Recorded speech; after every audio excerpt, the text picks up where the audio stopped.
78 రోజుల పాటు చేసిన ఆమరణ నిరాహార దీక్ష ఫలితంగానే మనకి భాషా ప్రాతిపదిక మీద రాష్ట్రం ఏర్పడింది. 1952లో చేసినటువంటి ఆ పోరాట ఫలితంగానే, ఆ మహనీయుడి, ఆ మహాపురుషుడి త్యాగ ఫలంగానే ఈ రోజున మనం అనుభవిస్తున్నటువంటి ఈ అద్భుతమైనటువంటి రాష్ట్రం.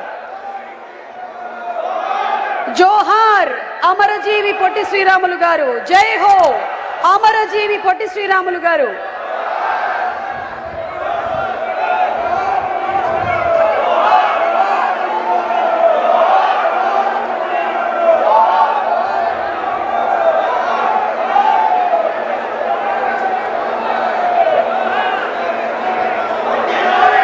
నూట 125వ జయంతి అమరజీవిని మనందరం వారు చేసినటువంటి త్యాగాల్ని గుర్తు చేసుకుంటూ, ఆర్యవైశ్యుల ముద్దుబిడ్డ శ్రీ అమరజీవి పొట్టి శ్రీరాములు గారి త్యాగ ఫలితంగానే, ఆ 58 రోజుల పాటు వారు చేసినటువంటి నిరాహార దీక్ష ఫలితంగానే లింగ్విస్టిక్స్ బేసిస్ మీద స్టేట్ ఏర్పడడం జరిగింది.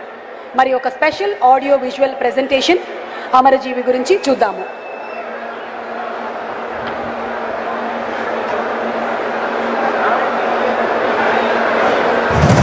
ఇవాళ శ్రీరాములు గారు ఏ లోకంలో ఉన్నా తన ఆశయానికి సంపూర్ణత లభించిందని, తన కల సాకారమైందని ఎంతో సంతోషిస్తుంటారు. ఎందుకంటే వారి ఇంటి పేరు పొట్టి కావచ్చు, కానీ ఆయన ఆశయం మాత్రం హిమాలయమంత ఉన్నతమైంది. కోట్లాది మంది మా ఆంధ్రులు మదరాసీలుగా పిలువబడుతున్నారు. మా ఉనికి కోసం, మా ఆత్మగౌరవం కోసం మాకు ప్రత్యేక ఆంధ్ర రాష్ట్రం కావాలి అని ఆయన చేసిన మహాసంకల్పం నేడు సిద్ధించింది. ఒక సామాన్య ఇంజనీరుగా జీవితాన్ని మొదలుపెట్టిన శ్రీరాములు గారి వ్యక్తిగత జీవితం ఎన్నో విషాదాల నిలయం. 1928లో భార్యను, పసికందును, ఆ వెంటనే కన్నతల్లిని కోల్పోయిన ఆ వ్యక్తిగత శోకాన్ని దేశ సేవగా మార్చుకున్నారు. కేవలం దేశ స్వేచ్ఛ కోసమే కాదు, దళితుల ఆలయ ప్రవేశం కోసం ఆయన చేసిన పోరాటం సామాజిక విప్లవానికే నాంది పలికింది. బ్రిటిష్ వారి నుండి స్వాతంత్ర్యం కోసం అల్లూరు సీతారామరాజు నుండి పొట్టి శ్రీరాములు వరకు ఎందరో మహానుభావులు పోరాటం చేసిన, జీవితాలను త్యాగం చేసిన, దేశానికి స్వాతంత్ర్యం వచ్చిన మద్రాసీల నీడన మన జాతి ఉనికి కూడా గుర్తించబడక ఎంతో మథనపడ్డా. గుండె మండి దేశానికి త్రివర్ణ పతాకాన్ని అందించిన మన గడ్డపై మన జాతి గౌరవం కోసం శ్రీరాములు గారు పూరించిన శంఖారావమే ఆంధ్ర రాష్ట్రం. శరీరం శుష్కించి శల్యమైపోతున్న, ఎముకల గూడులా మారుతున్న దేహం మొరాయిస్తున్న, గుండె కొట్టుకోవడం నెమ్మదించిన, గొంతులో ప్రాణం విలవిలలాడుతున్న తెలుగు జాతి ఆత్మ గౌరవం కోసం ఆ మహానుభావుడు అనుమాత్రం చలించలేదు. 1952లో 58 రోజులు సుదీర్ఘ రాత్రులు, ఒక్క మెతుకు అన్నం ముట్టక, కనీసం ఒక్క గుక్కెడు నీరైనా తీసుకోక, మృత్యువును సైతం తన సంకల్పంతో గెలిచిన వజ్ర సంకల్పుడు, తన రక్త మాంసాలనే ఇంధనంగా మార్చి, తన జీవితాన్నే ఒక మహాయజ్ఞంగా మలిచి, మనకు ఒక ఉనికిని, ఒక రాష్ట్రాన్ని ప్రసాదించి అమరత్వం పొందిన ధన్యజీవి. ఆ త్యాగమూర్తి బలిదానమే భారతదేశంలో భాషా ప్రయుక్త రాష్ట్రాల ఆవిర్భావానికి ఒక పునాదిగా మారింది. ఆయనే మన ఉద్యమ స్ఫూర్తి, అమరజీవి పొట్టి శ్రీరాములు గారు. మన ఎన్నో దశాబ్దాల కళ, మన రాజధాని ఈనాడు అంతర్జాతీయ స్థాయిలో శరవేగంగా నిర్మాణం జరుపుకుంటున్న మన రాజధాని అమరావతి, మన ముఖ్యమంత్రి దార్శనికులు నారా చంద్రబాబు నాయుడు గారి కళ. వేల ఎకరాలు అందించిన అన్నదాతల త్యాగానికి ప్రతిఫలం. దేశ ప్రజలందరూ పవిత్ర మట్టిని, పుణ్య జలాలను పంపి ఆశీర్వదించిన పుణ్య భూమి ఇది. ఆంధ్రులకు ఒక గుర్తింపును ఇచ్చిన ఆ మహనీయుడి సంకల్పాన్ని గౌరవిస్తూ దేశ విదేశాల్లో ఉన్న తెలుగు వారందరూ కలిసి స్థాపించిందే Amarajeevi Potti Sriramulu memorial trust. Aryavysya welfare and development corporation chairman Sri Dundi Rakesh garu managing ట్రస్టీగా ఈ సంస్థ ఒక మహోన్నత ఆశయంతో ముందడుగు వేసింది. తెలుగువారి ఆత్మగౌరవ ప్రతీకగా ఈ రాజధానిలోనే 6.8 ఎకరాల సువిశాల భూమిని గౌరవ ముఖ్యమంత్రి గారు ట్రస్టుకు కేటాయించగా ఆ నమ్మకాన్ని నిజం చేసే బాధ్యతను ట్రస్ట్ భుజాన వేసుకుంది. ఆగస్టు 2025లో భూమి కేటాయింపు జరగగా ఐటీ శాఖ మంత్రి శ్రీ నారా లోకేష్ గారి చేతుల మీదుగా శంకుస్థాపన జరుపుకుంది. ముఖ్యమంత్రి చంద్రబాబు నాయుడు గారి ఇచ్చిన స్ఫూర్తితో, నారా లోకేష్ గారు అందించిన ప్రోత్సాహంతో, డుండి రాకేష్ గారి అహర్నిశల కఠోర శ్రమతో శంకుస్థాపన జరిగి కేవలం 6 నెలల రికార్డు సమయంలోనే అత్యంత వేగంగా ఈ ప్రాజెక్టును ట్రస్ట్ పూర్తి చేసింది. 58 అడుగుల ఎత్తులో నిర్మించిన ఈ స్టాచ్యూ ఆఫ్ సాక్రిఫైస్ అద్భుతంగా రూపుదిద్దుకుంది. దార్శనికుడు చంద్రబాబు నాయుడు గారి దూరదృష్టితో క్వాంటం వాలీ నుండి ఏఐ వరకు ప్రముఖ విద్యాలయాలతో, ప్రసిద్ధ ఆస్పత్రులతో, పచ్చటి ఆహ్లాద ప్రకృతితో, నీటి సరస్సుల వయ్యారాలతో, విశాల రహదారులతో న్యాయ నగరంగా, ప్రజా నగరంగా సాకారమవుతోన్న చోట అభివృద్ధి చెందుతున్న అమరావతికి తనే సాక్ష్యమన్నట్టుగా మొట్టమొదటగా అమరజీవి భారీ విగ్రహం కొలువుతీరింది. మన అస్తిత్వం కోసం జరిగిన ఆ మహాత్యాగానికి, రాష్ట్ర అభివృద్ధికి తీసుకున్న సంకల్పానికి ఈ విగ్రహమే ప్రతీకగా నిలుస్తుంది. అమరజీవి పొట్టి శ్రీరాములు గారి ఆశయాలను భావితరాలకు అందించడమే మన అమరజీవి పొట్టి శ్రీరాములు మెమోరియల్ ట్రస్ట్ ప్రధాన సంకల్పం. ఇది కేవలం ఒక్క నిర్మాణం కాదు, ఆయన శ్వాసించిన సత్యం, అహింస, దేశభక్తిని చాటి చెప్పే గొప్ప సేవా యజ్ఞం. ప్రపంచవ్యాప్తంగా తెలుగు వారిని ఏకతాటిపైకి తెచ్చే ఒక మహోన్నత సేవా వేదిక. మ్యూజియం, మినీ థియేటర్ల ద్వారా ఆయన పోరాట పటిమను కళ్లకు కట్టినట్టు చూపిస్తూ అందరికీ స్ఫూర్తిని అందిస్తుంది. యువతకు స్కిల్ డెవలప్మెంట్ సెంటర్, మహిళలకు స్వయం ఉపాధి, నిరంతర విద్యా సేవలు, పేదల వైద్యం కోసం హాస్పిటల్ ఈ ట్రస్టు లక్ష్యాలు. ప్రతి ఏటా మార్చి 16న ఆయన జయంతి వేళ వందలాది మంది విద్యార్థులకు ల్యాప్టాప్స్, స్కాలర్షిప్స్ అందిస్తూ స్కిల్ డెవలప్మెంట్ కోసం స్వయం ఉపాధి అవకాశాలు కల్పించడం జరుగుతుంది. అలాగే డిసెంబర్ 15న ఆయన వర్ధంతి రోజున వివిధ రంగాల నుండి జాతీయ స్థాయి నిపుణులు 11 మందిని ఎంపిక చేసి పిఎస్ఆర్ మెమోరియల్ అవార్డ్స్ తో గౌరవించాలని సంకల్పం చేసుకున్నాం. ప్రభుత్వ మద్దతుతో, ప్రజల భాగస్వామ్యంతో తెలుగు జాతి స్ఫూర్తిని విశ్వవ్యాప్తం చేసే ఈ మహాసేవా యజ్ఞానికి శ్రీకారం చుట్టాం. ఈ పవిత్రమైన సేవలో చేతులు కలిపి భావితరాలకు ఆదర్శంగా నిలుద్దాం. జయ హో అమరజీవి, జయ హో తెలుగు జాతి. ఈరోజు పొట్టి శ్రీరాములు గారంటే ఒకే కులం వ్యక్తి కాదు, అందరివాడనే ఉద్దేశంతో ప్రతి ఒక్కరూ ముందుకొచ్చి ఈ విగ్రహం కోసం కృషి చేశారు. కృషి చేసిన ప్రతి ఒక్కరికి మనస్ఫూర్తిగా నమస్కారాలు, అభినందనలు, శుభాభినందనలు. ఈరోజు ఒక చరిత్ర. ఆ చరిత్ర ఈరోజు మనం ఒకసారి చూస్తే, మొట్టమొదటిసారిగా ఆంధ్ర రాష్ట్ర సాధకులు అమరజీవి పొట్టి శ్రీరాములు గారి జయంతి సందర్భంగా నివాళులర్పిస్తూ సభను ప్రారంభించుకుందాం.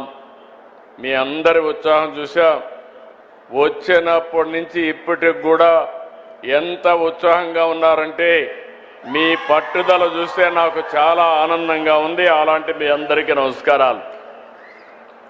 ఈరోజు విగ్రహం చూశాం, 58 అడుగులు, 58 రోజులు, ఇంకొక 48 అడుగులు ఎత్తు పెట్టారు, అంటే 106 అడుగుల ఎత్తు.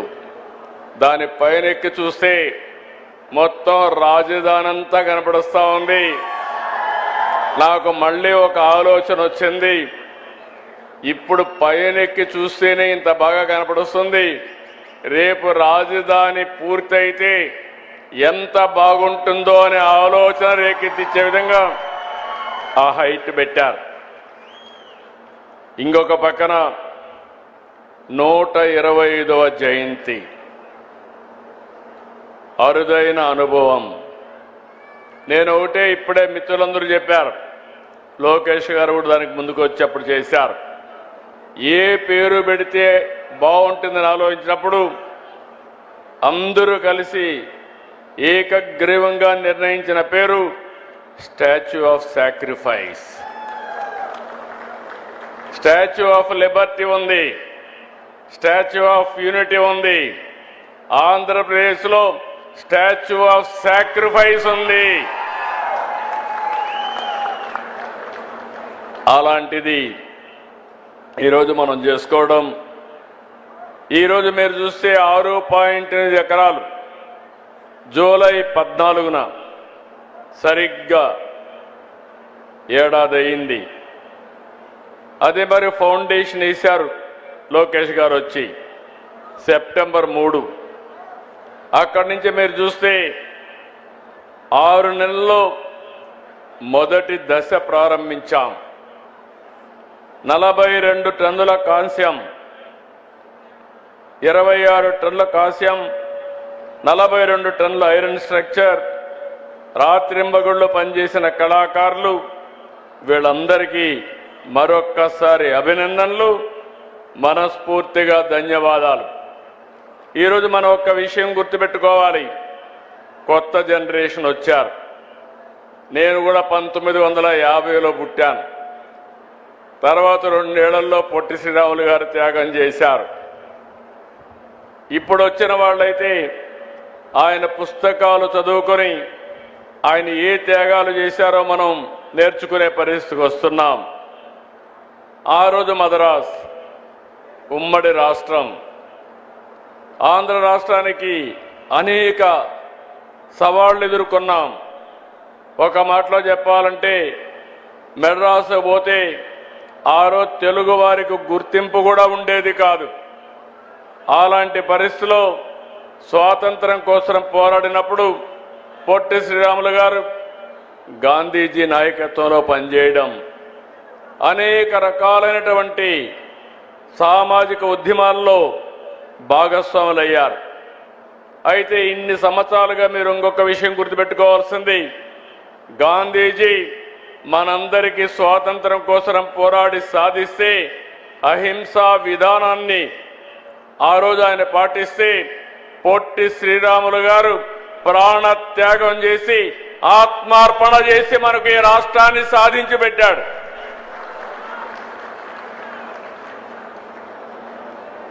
ఎవరు ఊహించలేదు, ఎవరు కూడా సహకరించలేదు. ఓసారి అలాంటి సమయంలో మీరు చూస్తే చాలా మంది వ్యక్తులు చెప్పారు, అవన్నీ నేను చెప్పడం లేదు. అలాంటి సమయంలో నేను చనిపోయినా పర్వాలేదు, ఆ తర్వాత అయినా మార్పు వస్తుంది, తెలుగు వారికి గుర్తింపు వస్తుంది, భాషా ప్రయుక్త రాష్ట్రాలు ప్రారంభమవుతాయని ఆలోచించి ఆయన త్యాగం చేశాడు. ఈరోజు మనం గుర్తుపెట్టుకోవాలి, భారతదేశంలో పొట్టి శ్రీరాములు గారు త్యాగం చేసిన తర్వాత భాషా ప్రయుక్త రాష్ట్రాలకు నాంది పలికింది. ఆ తర్వాతనే అన్ని రాష్ట్రాలు వచ్చాయి. దానికి కారకులు పొట్టి శ్రీరాములు గారని చెప్పి కూడా మీకు తెలియజేస్తున్నా. ఇంకొక పక్కన అనేక ఉద్యమాల్లో ఆయన పార్టిసిపేట్ చేశాడు. 5 దశాబ్దాల్లో అనునిత్యం అనేక విషయాల్లో పోరాటం చేశారు. ఇప్పుడే మనం ఏవి చూశాం, ఆయన సతీమణి పిల్లలు చనిపోయినప్పుడు, తల్లి చనిపోయినప్పుడు ఆయన ఒకటే ఆలోచించారు, ఈ దేశం కోసం నేను త్యాగం చేయాలి, అంకిత భావంతో పనిచేయాలని పనిచేసే పరిస్థితికి వచ్చారు. మనందరం గుర్తుపెట్టుకోవాలి, ఆయన కూడా మనమారుగానే ఒక సాధారణ కుటుంబంలో పుట్టారు. 1946 నెల్లూరు జిల్లా మూలపేటలోని దేవాలయాలకు వెళ్ళి దళితులకు ప్రవేశం కల్పించారు. 48లో వార్దాలో దళిత జనోద్ధరణ కోసం 29 రోజులు నిరాహార దీక్ష చేశారు. అదే సమయంలో మెడ్రాస్లో మీరు చూస్తే 1952 అక్టోబర్ 19 దీక్షకి దిగారు. 58 రోజుల త్యాగం గురించి అందరూ చెప్పారు, నేను ఎక్కువగా చెప్పక్కర్లేదు. 58 రోజులు కనీసం నీళ్లు కూడా దాక్కుండా కఠోరమైన దీక్ష చేసి ప్రాణ త్యాగం చేసిన వ్యక్తి పొట్టి శ్రీరాములు గారు.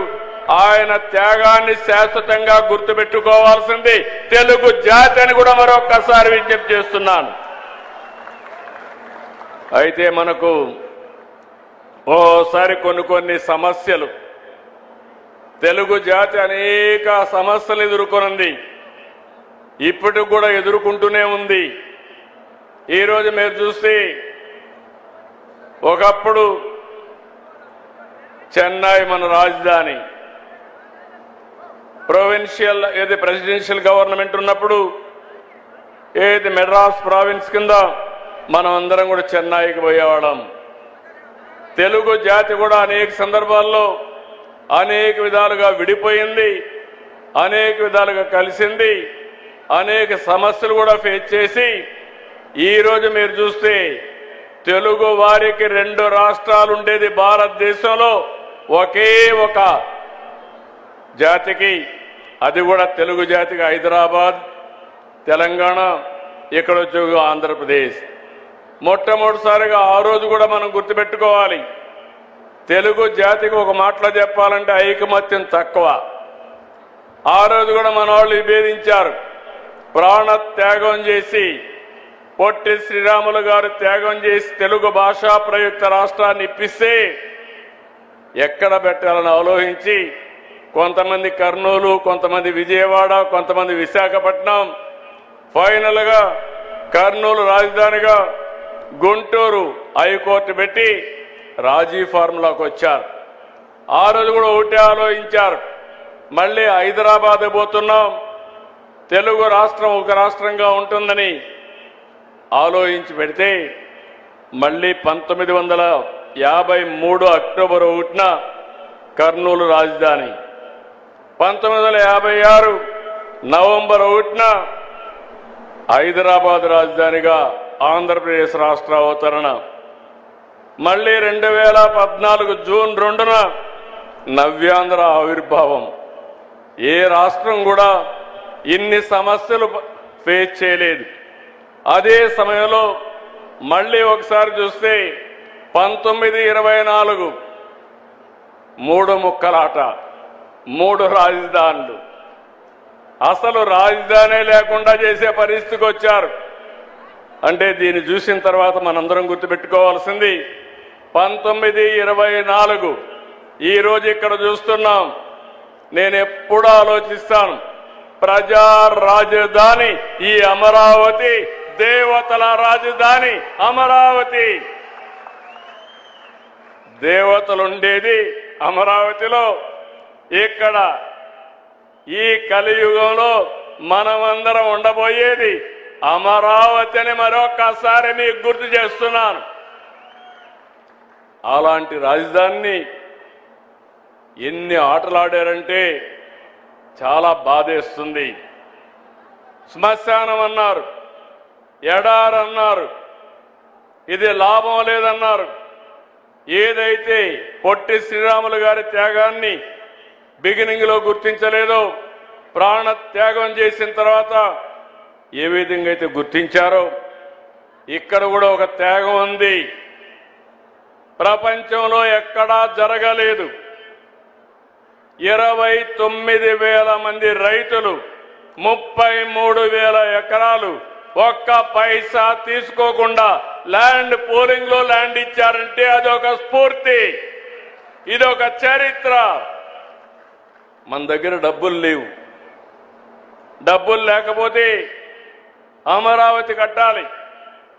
నేను ఒకటే ఆలోచించాం, అమరావతి కట్టాలంటే డబ్బులు లేనప్పుడు ఏం చేయాలని ఆలోచించినప్పుడు మీలో కూడా కొంతమందికి ఆలోచనలు వస్తూ ఉంటాయి. నాకు కొత్త ఆలోచన వచ్చింది, అదే ల్యాండ్ పూలింగ్. రాజధాని నిర్మాణంలో ప్రజల్ని భాగస్వాములు చేయడం, భాగస్వాములు చేసి తద్వారా వాళ్ళు బాగుపడతారు, రాజధాని కట్టడానికి సులభం అవుతుంది. అందుకే ఆ రోజు నేను ఆలోచించినప్పుడు ఒకటే చెప్పాను, ప్రతి సంవత్సరం మీకు కావలసినటువంటి కొంత డబ్బులు ఆర్థిక సహాయం చేస్తాం. అంటే ఈరోజు మీ ఆదాయాన్ని దృష్టిలో పెట్టుకొని యాన్యుటీ ఇస్తాం. 10 సంవత్సరాల తర్వాత మీరు అమ్ముకుంటే దానివల్ల మీ ఆదాయం పెరుగుతుంది, మీకు కూడా పేరు వస్తుంది, రాజధానికి ఇచ్చిట్టని చెప్పాం. నేను గర్వపడుతున్నా. మా మాట నమ్మారు. 33,000 ఎకరాలు ల్యాండ్ ఇచ్చారు. ల్యాండ్ ఇచ్చిన దానికి కొన్ని ఇబ్బందులు పాలయ్యారు. 1924 రైతుల పోరాటం అమరావతి చరిత్రలో శాశ్వతంగా ఉంటుందని మరొకసారి మీ అందరికీ విజ్ఞప్తి చేస్తున్నాను. వారికి కూడా పొట్టి శ్రీరాములు గారు కల్లో కనపడి నేను త్యాగం చేశాను, మీరు కూడా పోరాడమని స్ఫూర్తి ఇచ్చి పోరాటం చేయించాడు. ఆ స్ఫూర్తితోనే ముందుకు పోయారు. అందుకే మనం చరిత్రలో మంచిని చెడుని రెండు కూడా గుర్తుపెట్టుకోవాల్సిన అవసరం ఉంది. మళ్ళీ నేను పవన్ కళ్యాణ్ గారు మేము ఆలోచించాం, అనునిత్యం ఒకటి ఆలోచించాం. విధ్వంసం జరిగింది, రాష్ట్రం యొక్క బ్రాండ్ దెబ్బతినింది, తెలుగు జాతి నష్టపోయింది. మళ్ళీ ఏం చేయాలని ఆలోచించి ఒకే మాట మీద నిలబడ్డాం. ఈ రాష్ట్ర పునర్నిర్మాణం కోసమే జనసేన, తెలుగుదేశం, బీజేపీ 3 కలిసి ఎన్డీఏ కూటమి పెట్టుకున్నాం. ఆ కూటమి 21 నెలలు మంచి ఫలితాలు వచ్చాయి. ఈరోజు మీరు చూస్తున్నారు, ఎక్కడికక్కడ సంక్షేమ కార్యక్రమాలు చేపట్టాం, అభివృద్ధి కార్యక్రమాలు చేశాం. పోలవరం ఆంధ్రప్రదేశ్కు జీవనాడి. పోలవరం పూర్తయితే మన జీవితాలు బాగుపడతాయి. అలాంటి పోలవరం ప్రాజెక్ట్ని విధ్వంసం చేసే పరిస్థితికి వచ్చారు. డయాఫామ్ వాల్ని గోదావరిలో కలిపేసే పరిస్థితికి వచ్చారు. 440 కోట్లతో పూర్తయిన పోలవరానికి మళ్ళీ మీరు చూస్తే 1000 కోట్ల రూపాయలు ఖర్చు పెట్టి పేర్లలుగా డయాఫామ్ కొత్తది కట్టే పరిస్థితికి వచ్చాం. అది కూడా పూర్తయింది. రాబోయే రోజుల్లో పొట్టి శ్రీరాములు గారి యొక్క స్ఫూర్తితో 2027 గోదావరి పుష్కరాల కంటే ముందు పోలవరాన్ని జాతికి అంకితం చేస్తాం. అదేవిధంగా ఏదైతే ఇక్కడ మనం కూర్చున్నామో, ఈరోజు ఫౌండేషన్ వేశామో, దీనికి ఒకటే మీ అందరికీ విజ్ఞప్తి చేస్తున్నాం. ఇది అమరావతి తెలుగు ప్రజల గౌరవానికి, ఆత్మవిశ్వాసానికి, ఆత్మ గౌరవానికి సంబంధించిన విషయం. ప్రతి ఒక్కరూ గుర్తుపెట్టుకోవాలి. ఇల్లుండడమే కాదు, మనకంటూ ఒక రాజధాని ఉండాలి. అప్పుడే ఎక్కడికైనా వెళ్తే ఏది నీ రాజధాని అంటే గౌరవంగా, సగర్వంగా అమరావతి నా రాజధానిని చెప్పే పరిస్థితి తీసుకొస్తాం. అలాంటి రాజధానిని నిర్మాణం చేయడం 3 సంవత్సరాల్లో మీరే చూస్తారు, ఒక స్థాయికి తీసుకొస్తాం. అదే సమయంలో ఇంకొక విషయం కూడా మీరు గుర్తుపెట్టుకోవాల్సిన, రాష్ట్రంలో ప్రతి ఒక్కరూ గుర్తుపెట్టుకోవాలి. ప్రజా రాజధాని అమరావతి డబ్బులు, ప్రజల ట్యాక్సులు ఇక్కడ ఖర్చు పెట్టాం. ఇది ల్యాండ్ మానిటైజేషన్ ప్రాజెక్ట్. ఇది రైతులిచ్చిన భూమి నుంచి కొంత భూమి తిరిగి డెవలప్ చేసి వారికి ఇస్తాం. ప్రభుత్వ భవనాలు కానీ ఇన్ఫ్రాస్ట్రక్చర్ కడతాం. మిగిలిన భూమి కూడా కొంత అమ్మి ఆ డబ్బులతో పూర్తిగా అప్పులు లేకుండా ఈ రాజధాని నిర్మాణం చేసే బాధ్యత తీసుకుంటున్నామని చెప్పి నేను మీకు తెలియజేస్తున్నా. ఇది ఉపాధి కల్పిస్తుంది, రాష్ట్ర ప్రజలకు ఆదాయం పెంచుతుంది, తద్వారా సంక్షేమ కార్యక్రమాలు చేసే పరిస్థితికి వస్తాం తప్ప ఇంకొకటి కాదని చెప్పి కూడా నేను మీకు తెలియజేస్తున్నాను. కొంతమంది కావాలని తప్పుడు ప్రచారాలు చేస్తున్నారు. ఆ తప్పుడు ప్రచారాలను మీరు చూస్తే ఏదో రాష్ట్రంలో ఉండే డబ్బులన్నీ ఇక్కడ ఖర్చు పెడుతున్నారని తప్పుడు ప్రచారాలు చేసి పబ్బం గడుపుకునే పరిస్థితికి వస్తున్నారు.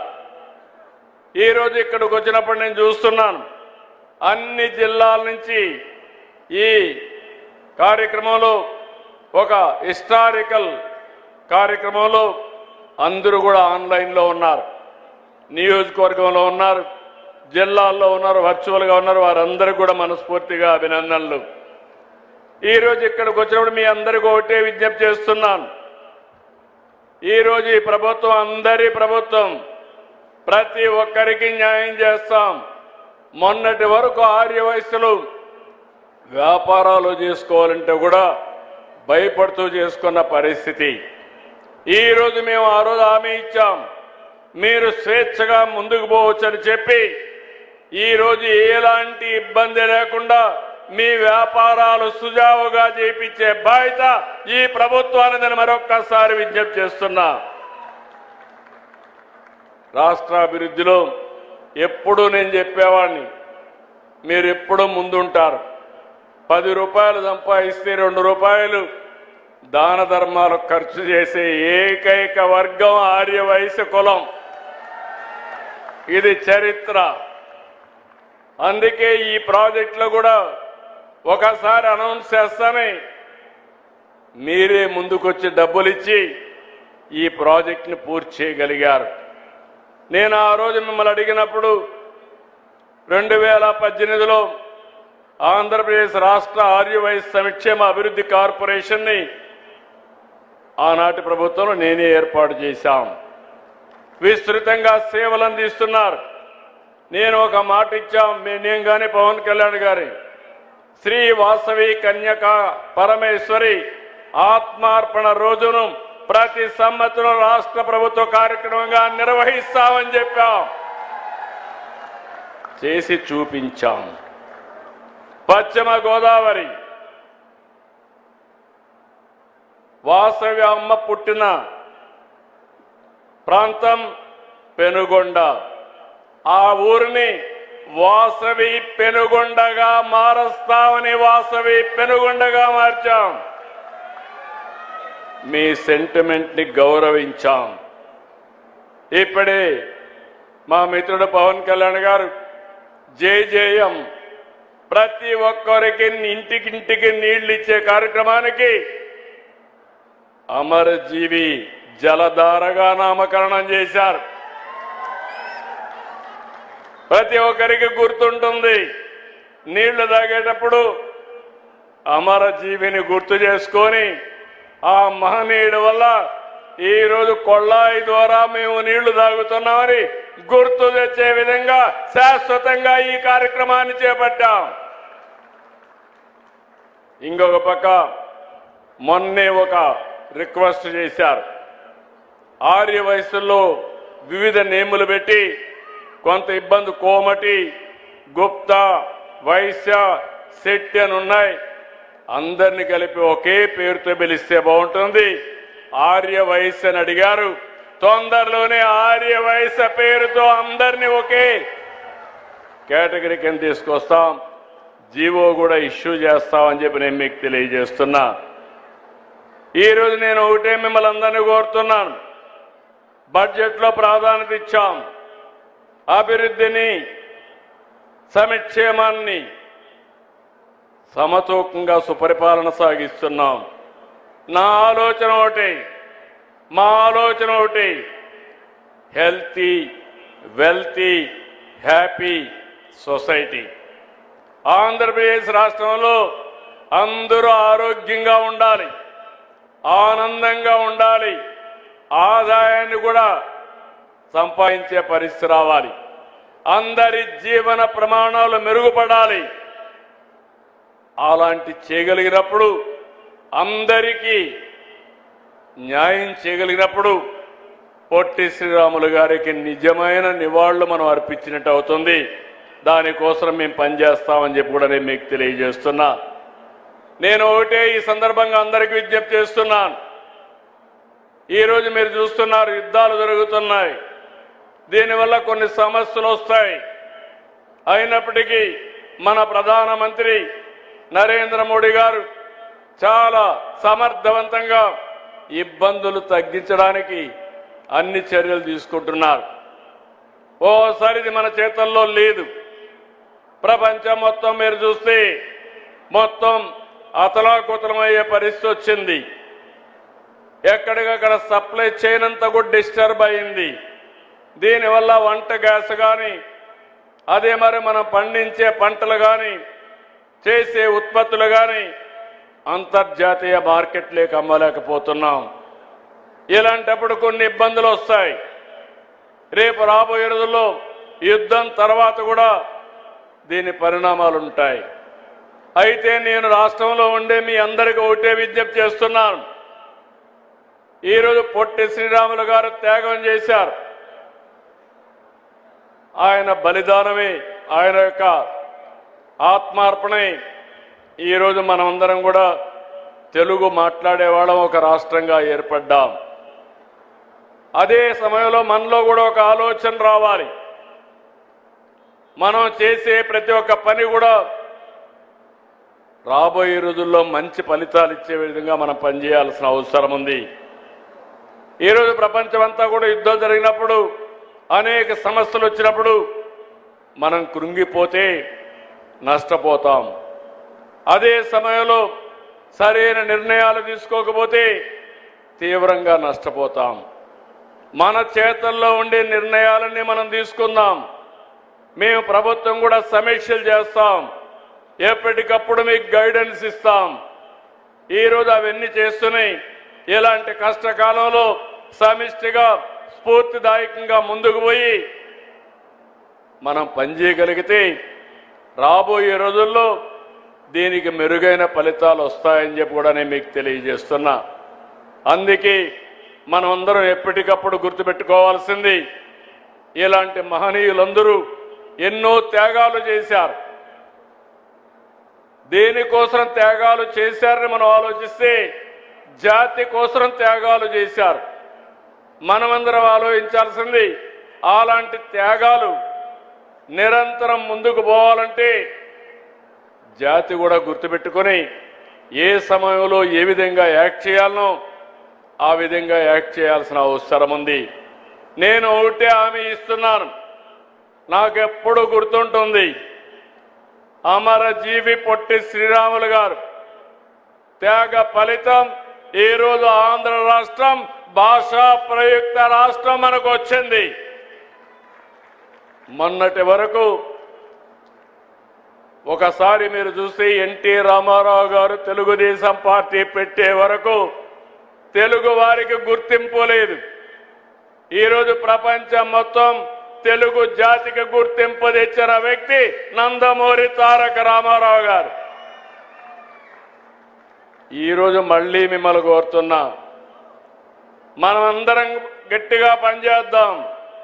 సమస్యలు వస్తాయి, అప్పుడప్పుడు కొన్ని మన చేతుల్లో ఉండేవి ఉంటాయి, కొన్ని బయట యొక్క పరిస్థితులు కూడా వస్తూ ఉంటాయి.